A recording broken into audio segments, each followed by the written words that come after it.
Wih, basah lah kita. Ya, kita naik tu. Betul lah. Yelah, kita naik ini. Astaga. Kau ni je. Takkanlah nak. Naik bebek. Weh, malu lah orang tengok. Kau nak ke ni? Aku kayu. Be careful. Weh, jalan lagi. Jalan.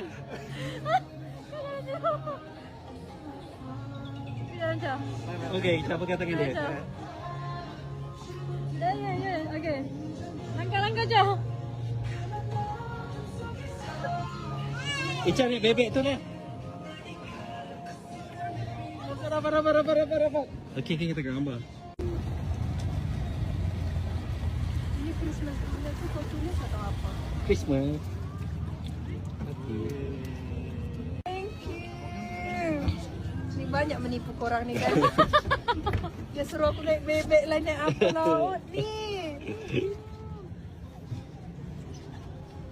Thank you so much. Betul-betul. Kita orang ingatkan nak jumpa biasa-biasa je, nak tukar-tukar hadiah.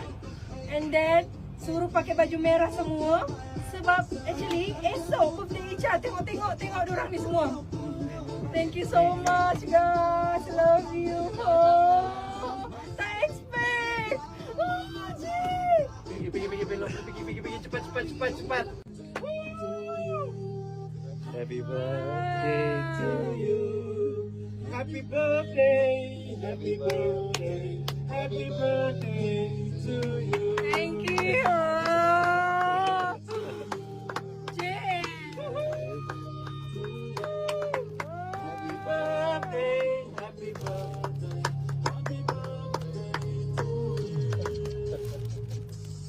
Thank you so much. to you. Happy birthday to Pakai baju warna putih.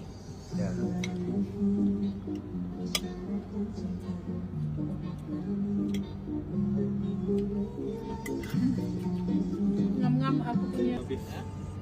Then they got smoked duck, chicken from Guyana, right? grill. Chicken grill. Next is same pasta, and for you it's a black Angus. It's our chef signature as well. So I hope that you guys enjoy. Then the rest I got the mushroom chicken, and then the basil also is actually